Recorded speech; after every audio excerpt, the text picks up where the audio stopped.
مفتی صاحب کی بارگاہ میں میرا یہ سوال ہے، اگر سب لوگ ایک دوسرے کے پیچھے نماز پڑھنا شروع کر دیں تو فرقہ واریت تو ختم ہو جائے گی؟ آج کل یہ چورن بیچا جا رہا ہے۔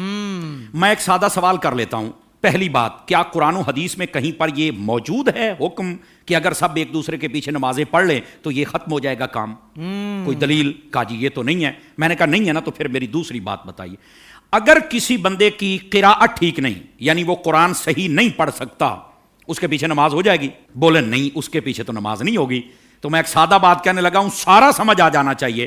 جس کا قرآن ٹھیک نہیں ہے، جب اس کے پیچھے نماز نہیں ہوتی، تو جس کا ایمان ٹھیک نہیں ہے اس کے پیچھے ہماری نماز کیسے ہو جائے گی؟ کیا کہنے علامہ صاحب۔ بات دراصل یہ نہیں کہ کس کے پیچھے نماز پڑھنی، بات یہ کہ جو مصلی پر کھڑا ہے نا، آپ نے دیکھنا اس کا عقیدہ بھی درست ہے کہ نہیں ہے۔ جی جی جی جی جی میں آپ کو اس سے بھی ایک سادہ مثال دے دیتا ہوں۔ دیکھیے، ہم پیچھے کھڑے ہیں، ہم نے کہا پیچھے سے امام کے اللہ اکبر، بھائی جو مصلی پہ کھڑا ہے حضرت، وہ بھی تو دیکھو نا، یہ کس امام کے پیچھے ہے؟ آیا کہ یزید کو امام کہنے والا ہے یا حسین کو امام کہنے والا ہے؟ کیا کہنے، تو ذرا اس بات کو سمجھو نا۔ حالانکہ جب حضرت امام حسین کو ہم امام کہتے ہیں تو ہم بیچ میں صحابہ کرام علیہم رضوان کا لحاظ بھی رکھتے ہیں، یہ یاد رکھ لیجئے۔ لیکن میں نے ایک اشارہ دیا ہے۔ آقا کریم علیہ السلام نے ارشاد فرمایا، ان اللہ اختارنی واختار علی اصحابی واختار علی منہم اربعہ۔ فرما اللہ نے سب سے پہلے میرا انتخاب فرمایا، میرے بعد میرے صحابہ کا انتخاب فرمایا، پھر میرے لیے ان میں سے 4 کو چنا، حق 4 یار بھی آ گئے، ٹھیک ہے۔ پھر اس کے بعد فرمایا، اس کے مختلف پہلو آگے ہیں، مختلف الالفاظ والطرق والسند، یہ روایت ہے، لیکن ایک روایت یہ بھی ہے، فرمایا ان قریب ایک قوم آئے گی، ینتقصونہم ویسبون اصحابی، جو میرے صحابہ کرام میں سے نقص نکالے گی، عیب نکالے گی اور گالیاں دے گی۔ فرمایا جب یہ آئے تو حضور ہم نے کیا کرنا ہے؟ فرمایا لا تواکلوہم ولا تشاربوہم ولا تسلموا علیہم ولا تسلوا معہم ولا تناکحوہم، او کما قال علیہ السلام۔ میرے آقا کریم علیہ السلام نے فرمایا، نہ ان کو سلام کہنا ہے، نہ جواب دینا ہے، نہ رشتہ دینا ہے، نہ لینا ہے، نہ روٹی پکا کے ڈالنی ہے، نہ ان کے ساتھ کھانی ہے۔ اور میرے نبی کریم علیہ السلام نے فرمایا، مر جائیں تو جنازہ نہیں پڑھنا، ان کے ساتھ نماز نہیں پڑھنی، سمجھ آ رہی؟ ان کے ساتھ نکاح نہیں کرنا۔ تو میں نے کہا یہ ہمیں چورن مت بیچو، ہم نے حضور کی حدیث پڑھی ہوئی ہے۔ اگر کوئی چاہتا ہے کہ ہمارے سامنے کھڑا ہو کر ہمارا امام بنے، امام بننے سے پہلے بندہ بن کے مجھے یہ بھی بتائے تیرا نبی کے بارے میں کیا عقیدہ ہے، تیرا صحابہ کے بارے میں کیا عقیدہ ہے، تیرا افضلیت صدیق اکبر بکار بارے میں کیا عقیدہ ہے، تو کل صحابہ کو جنتی مانتا ہے یا نہیں مانتا، تو نبی پاک کی اہل بیت کے بارے میں کیا کہتا ہے، یہ سارے عقیدے مجھے بتا دے، میں تیرے پیچھے کھڑا ہو کے نماز پڑھ لوں گا۔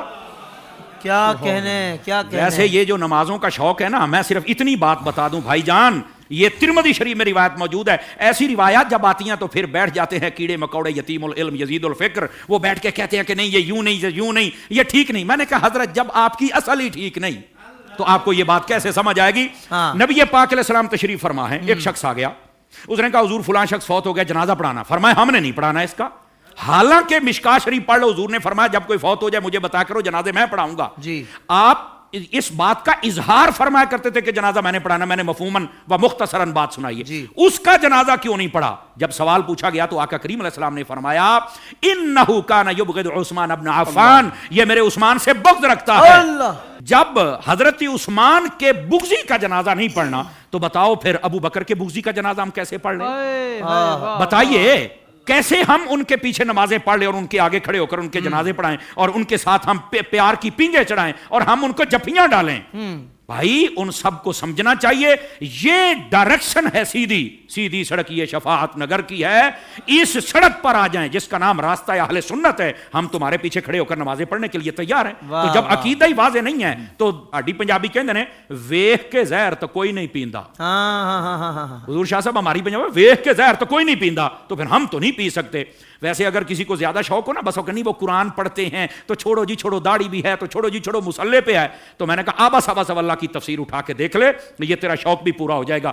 حضرت حافظ صاحب ہوا یہ کہ حضرت فاروق اعظم کا زمانہ اقدس ہے، ایک قریب محلے میں امام آ گیا، اس کو نماز کے لیے ہر نماز کے اندر جب وہ قرات کرتا ہے تو آبا صاحب تولا پڑھتا ہے۔ لوگوں نے کہا بھی اور قرآن نہیں آتا؟ کہتا آتا ہے۔ تو یہ کیوں پڑھتا ہے؟ کہتا مزہ آتا ہے۔ اچھا، انہوں نے کہا ذرا حضرت فاروق اعظم کی خدمت میں لے کے چلے۔ حضرت فاروق اعظم کو بتا، آپ نے طلب فرما لیا، واقعہ لمبا ہے، آپ نے طلب فرما لیا۔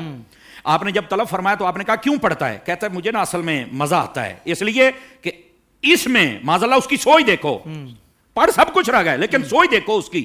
اس نے کہا جی بات یہ ہے کہ اللہ نے اپنے حبیب کو یہاں جھڑکی پلائی ہے تو مجھے بڑا مزہ آتا ہے اس میں استغفر اللہ استغفر اللہ. یہ خارجیانہ سوچ تھی.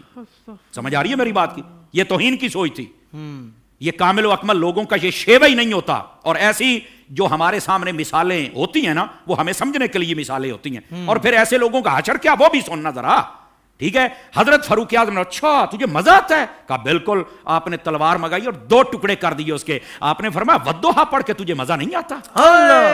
وما ارسلناک الا رحمۃ للعالمین پڑھ کے تجھے مزہ نہیں آتا؟ انا اعطیناک الکوثر پڑھ کے مزہ نہیں آتا؟ ورفعنا لک ذکرک پڑھ کے مزہ نہیں آتا؟ یعنی جو قرآن پڑھ کے دل میں توہین مصطفیٰ کی رکھے جب اس کے پیچھے نہیں ہوتی تو جو سرعام میلاد پر کفر کے فتوے لگائے ان کے پیچھے کیسے ہو جائے گی؟